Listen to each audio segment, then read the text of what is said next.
everyone, welcome to this podcast, part of the EU for Youth to Act project. This project is an initiative led by a group of European NGOs aiming at promoting active citizenship, democratic participation and social innovation for young people. In June this year, the European Parliament elections will take place across the member states. Past elections have seen a general trend of low turnout among young voters and a rising appeal to the far right. In that regard, Thuringia in East Germany is certainly not an exception. This land seems to be a stronghold for the far-right AfD party, especially in rural areas, in post-industrial towns. This party has a lot of base and appeal. In that context, youth organizations are at the forefront of the challenges that promoting youth democratic participation entails. We are today visiting the FACKtory, a wonderful initiative by passionate people. I am Antonin, volunteer at Culture Goes Europe. I have the pleasure of hosting this podcast today with Mariana. I invite you to introduce yourself. I'm also a volunteer at Culture Goes Europe, and my background is I'm a community psychologist, and I worked as a coordinator for a community project working with children and youth and families coming from vulnerable communities in Portugal. And now I'm co-helping to run projects at a local and international level in Germany. Thank you very much. And we're welcoming us two wonderful hosts from FACK. I invite you to introduce yourselves. Yeah, okay, so I'm Wiebke, I'm an admin at FACK, so I'm a volunteer here, and normally when I'm not here in the factory, I'm a teacher of English and Spanish in a high school here in Altenburg, and I'm also finishing my studies right now. And I'm Valentin. I am an avatar of FACK, that's how our employees are called. I'm the CEO of the organization right now. And I come from this region of Altenburg, the Altenburger Land, and studied also psychology in Jena and in Erfurt. And since I think a year, I'm the CEO of FACK and was volunteer organized at FACK before. Thank you very much. So, I've heard that the idea of the FACK was born in 2020. At that time, the pandemic was in everyone's minds, and this period and all its disruption has left a mark on everyone, especially on the youngest. So in that context of post-pandemic era, how would you describe youth civic engagement and youth social participation challenges that you may have faced in that regard? I think even during COVID times, we had pretty much motivated young people, and we founded the association during an online meeting via Zoom, so it's somehow always in our minds, I'd say. But I think we explored the possibilities during COVID, and we got many possibilities. So we had online meetings to talk with the team, but we also had online meetings to talk with young people and to play games like Among Us and everything that went viral back then. And I think that was pretty good, but we also realized the struggles many young people were facing during that times. And I think, especially also from the teacher perspective, that many young people did struggle with school stuff and still do due to the outcome of the pandemic, and that's something that they need to work with, but that's also something we need to help them with by organizing social events, by showing them that they are not alone in this world, and by also providing them with a space where they can come to and just feel free to do what they want and not be held back by any barriers that they encountered during the last 3 years. That's very interesting. And what about you, Mariana? Because you were already working in that period? No, I entered this project right at the end of COVID. So there was still masks, but we were already doing stuff that was not online. But then on Christmas, for example, when it was the vacations and it was the high peak of COVID again, we had to go online, and it was really hard for us. Because we were working with children from 6 to 18, and we could make it engagement, these activities engaging for 17, 16, 14. They would like to go on the computer and engage with us and play games and all of this. But 6, 7, it was really hard to... No, it was hard for the little kids to engage with them. But with this barrier between this time where they were really starting to be engaged during COVID and then again not, the problem was more how do we convince them to come back? Like all these relationships that we already had established with them, how are we going to convince them to come back to us? So it was kind of like you said, we had to come up with these ideas of events that would be appealing to them, so they would find again our space as their space and not anymore as, oh, it was something that I used to do before. So yeah, we focused on that. Thank you. You want to add anything? I think that we as FACK at the start of our organization maybe had the privilege that we don't get to know anything else. Like, we started into this crisis and we need to adapt to this crisis. That worked very well because at first we are working with young people, and most times young people are very adaptable and very flexible. On the other hand, we had a core value for our organization is that we do new stuff, that we like to rethink stuff, that we like to change everything we can't do and maybe create new stuff on the way. And so that we got a good start in the pandemic, but then it only got better because it's not like we were existing before and we had established traditions and processes that we need totally to change, but we need to create adaptable, flexible processes when in our start, and so we could profit from that later on in organizational development. So yeah, your organization was already blossomed literally in this post-COVID era, so I guess more adaptable than other structures that might have struggled a bit more. More institutional organization maybe had a lot more trouble too. And what is interesting about your project, the FACKtory, is that it gives young people a space to organize their own projects. You provide resources, assistance. So as part of the EU for Youth to Act project, we'd like to promote and develop this kind of initiatives too in the framework that we would call social innovation lab. But more or less the concept is the same, to give the key to a space, to give guidance, resources for young people to organize their own projects. From your experience, which elements do you consider necessary for such a project, or could it be the most effective and reach the most people? I think you need so many things for success for this. This is not easy to answer. In general, I think the framing you give your role and the understanding you give your role is very important. You have to understand yourself not as a decision maker, but as a person who makes possibilities and who has to empower people.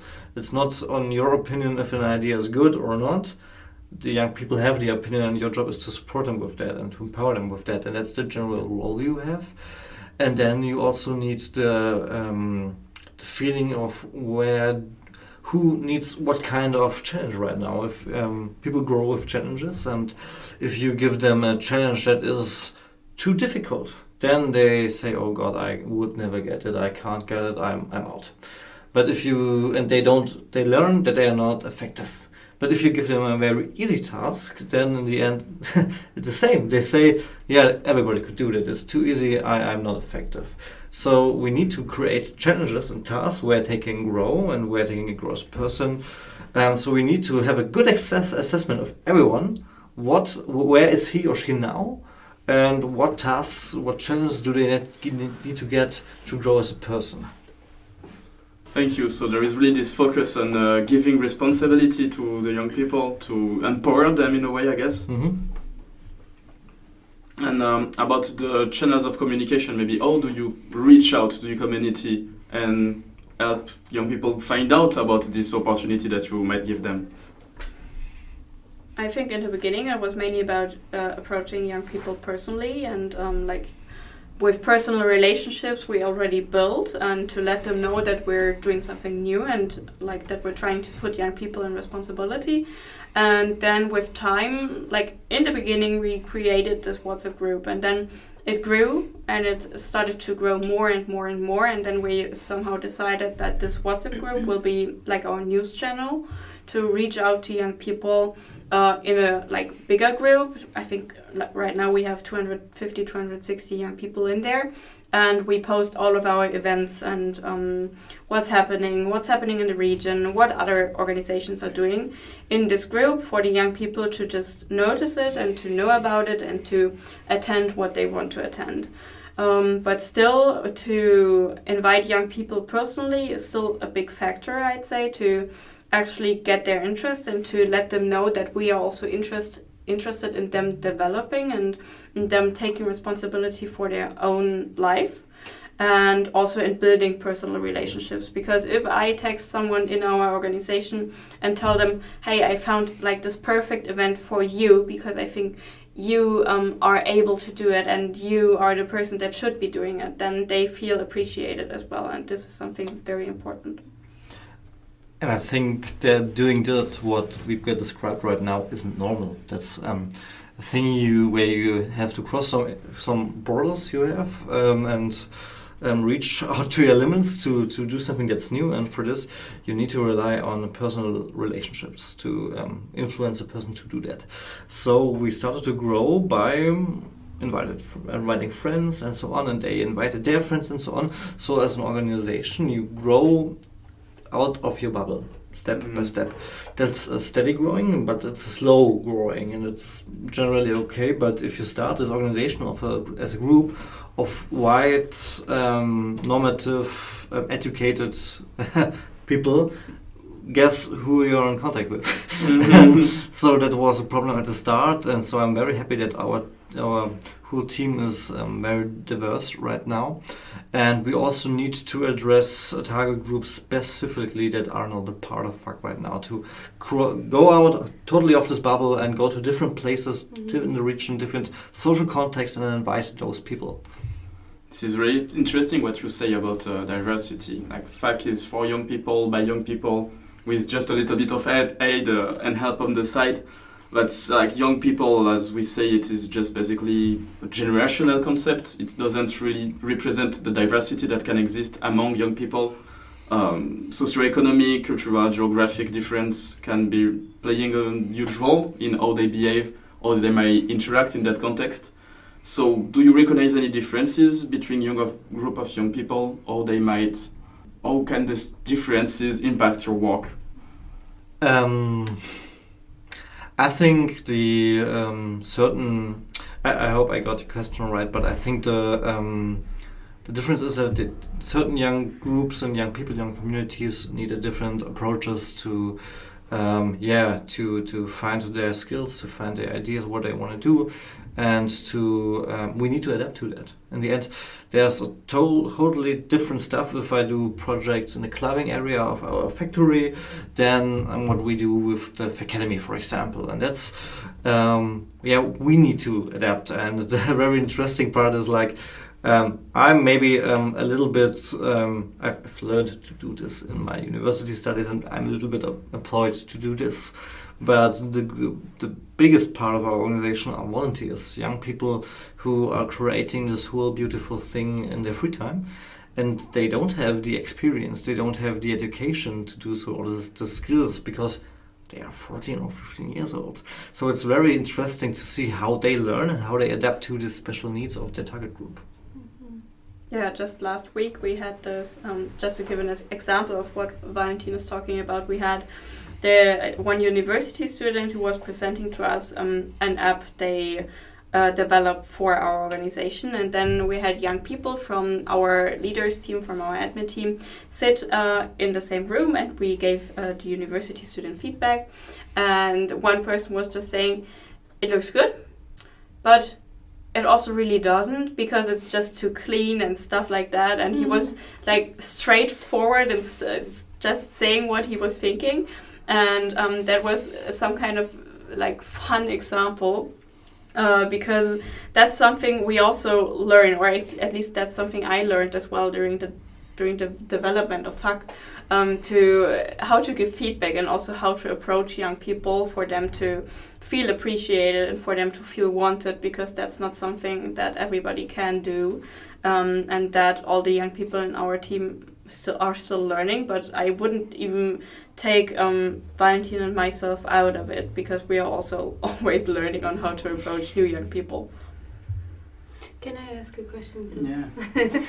But do the new volunteers, the new kids, go through any like mentoring program, some kind of like tutoring on how does this work, what you should do, or is really like they come up to you and I want to do this? So normally, some person that has been with FACK longer meets up with a person that wants to be part of the team and explains them that's what we do, that are our goals, and that's what the admins do, and that would be your role. And normally the person is Valentin. And then the young people often decide, okay, I will take a look in your team meeting, which is happening every Sunday, and then there we explain what the roles in the team meeting are and stuff like that, and then they decide if they want to join us or if they don't. And then they, like in this team meeting, they get a very deep insight of what is actually happening with the responsibility persons. And I think that's something that is good on the one hand, but on the other hand it can also be overwhelming to some young people. But I think we have, like with our new system, which is basically to go in subgroups during those meetings, we've found a good way to deal with it, because the people that are new to the team and also the other people can then choose a team they want to be part of, which on the one hand would be the FACKtory team about this house, then the FACKademy team about educational offers we want to do, and also a team about growth and responsibility and how we can enhance FACK's work to actually empower other people to grow. Makes sense. I think in these teams, you mentioned, we always have a cooperation of one, in the ideal case, employed person with a lot of volunteers. That's, for example, in our leadership team, there we have me, and I provide the meeting, I provide topics and moderate the meeting, and canalize the decision-making process by giving information, showing the options, answering questions, and then ask, what do you think about this topic? Please make the decision. And in the best case, this cooperation works very well, because we have one employed person whose responsibility is it to give a framing of decision-making, and young people who are doing the decision-making, and maybe also take tasks that follow up to the decision. And right now we have a little bit of a struggle, because we don't have that much employees, and so more experienced admins that are longer with us take the role of these potential employed people in these teams, like Wiebke does for the FACKademy team, or Alexander for the Wachstumsraum Goring Space team, or Zina and Dominic for the team that handles the FACKtory. And I think that is a very big burden, because they also have another life. They are also volunteers. They are studying, they are working, and so on. And I think that's a very big step we need to take next, that we find money, that we convince people to invest in our work and get new employees for this job. Sounds like a recruitment offer, maybe. I sure hope that you find the funding. I hope you got this. So with this function and this organization by teams, it sounds like you have really like a democratic way of handling all the day-to-day organization of stuff and running the organization in general.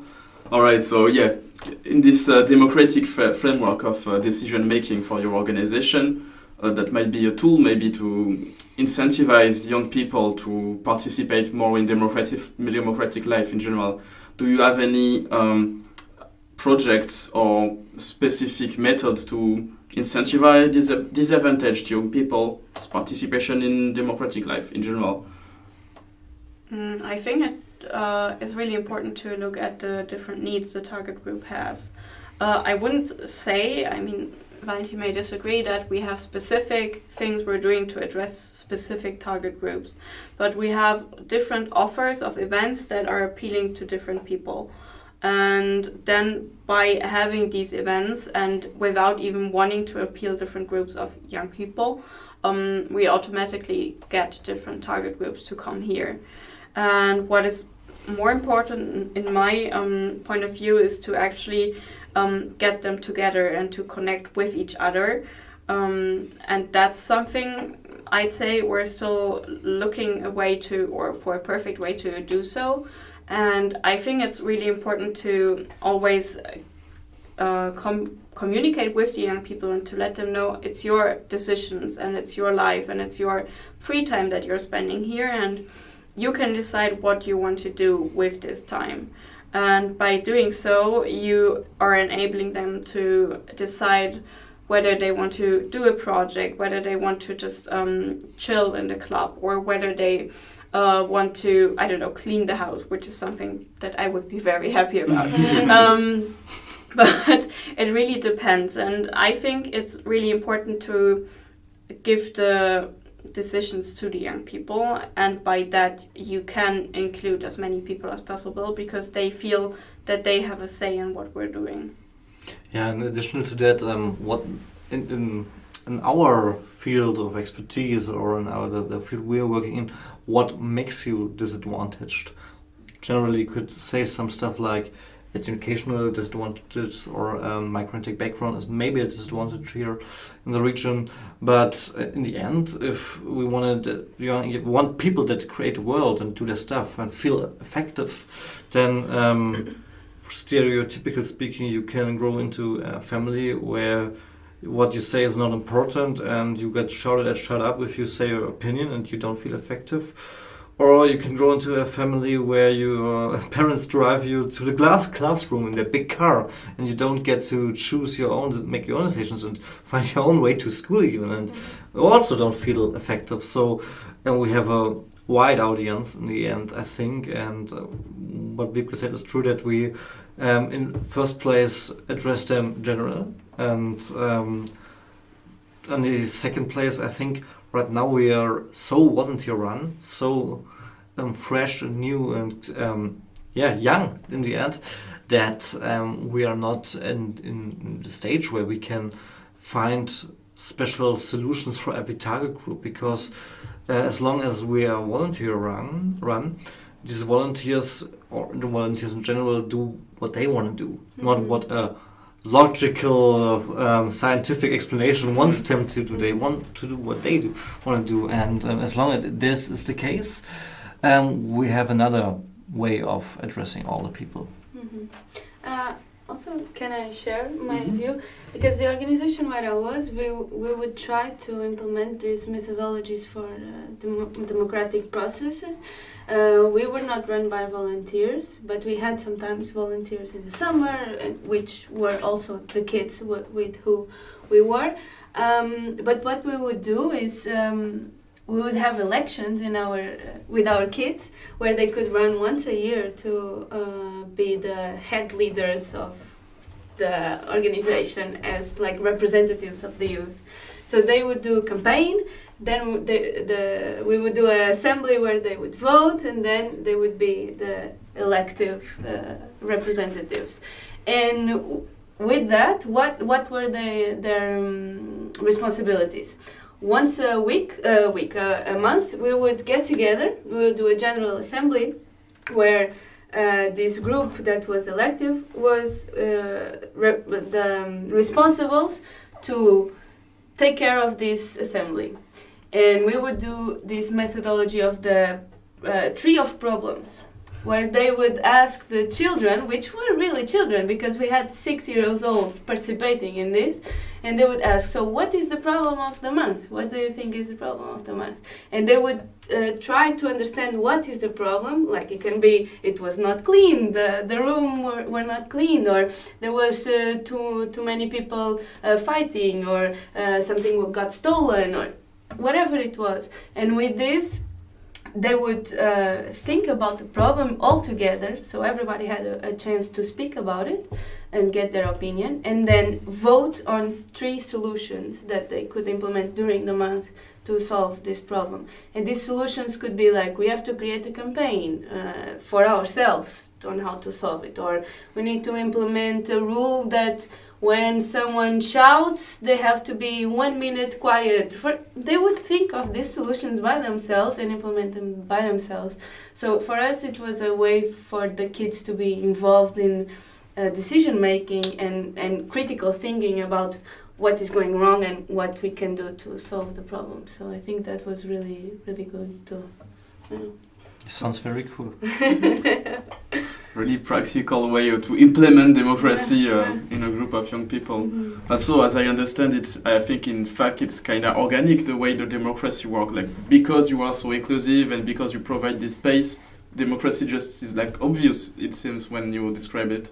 Yeah, in the end, the basement or the basic level is that young people will have an idea for a room here in the factory, how they want to use it or how they want to change it and so on, and then they come or they are confronted with different young people with different ideas, and then they have to find a way to live with each other, and that's, I think, the baseline. But always when you do activities in the public, you have to arrange with the ideas and opinions and needs of other people.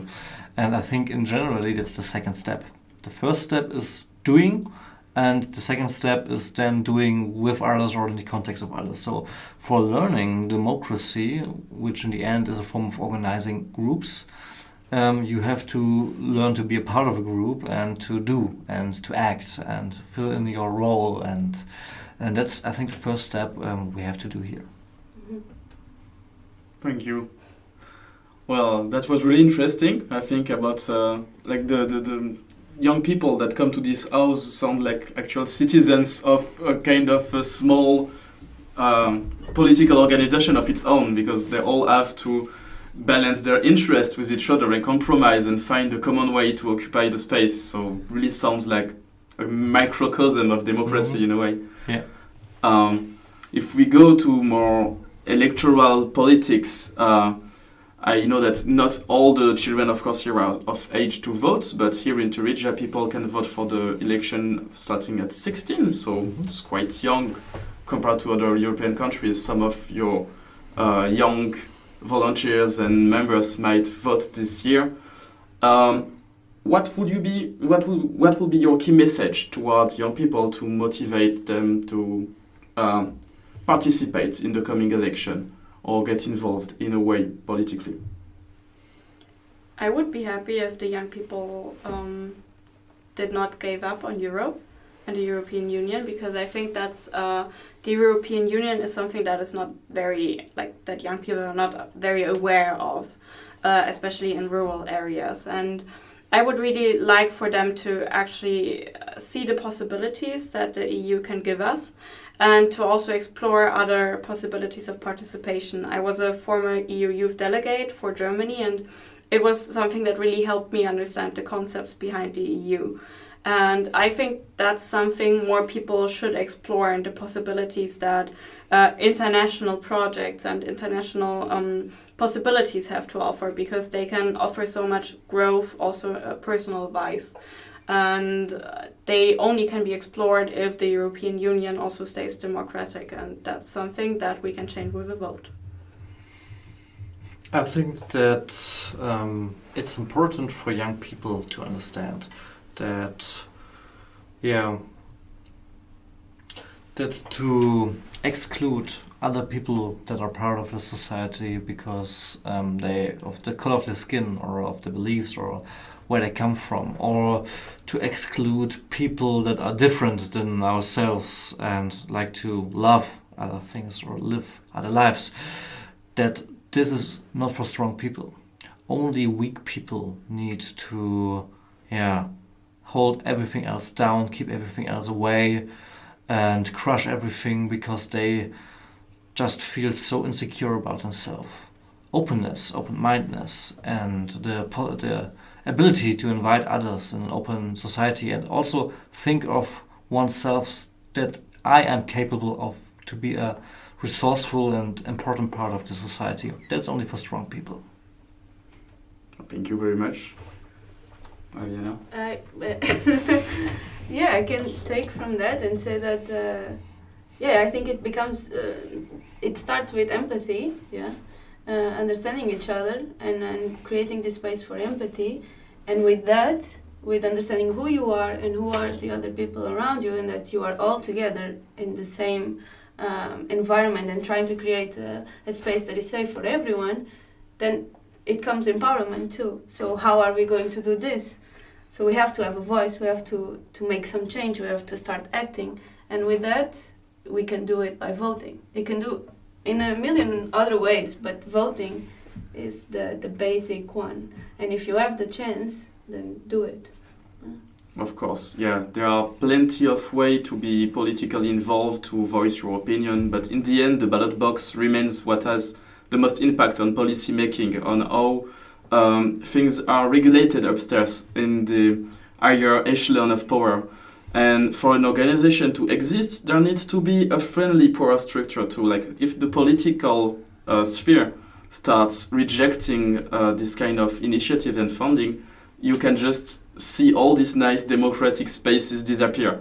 It's really important to vote also to make sure that there will always be friendly political climate for this kind of initiative that will help preserve democracy in the long run. Thank you very much, everyone, for your participation. Maybe just your name again, Valentin, Wiebke, Mariana. Thank you for having been part of this podcast. I'm looking forward to listening to what our partners have produced and other episodes of this series. This was Antonin. Goodbye. Thank you. Wonderful.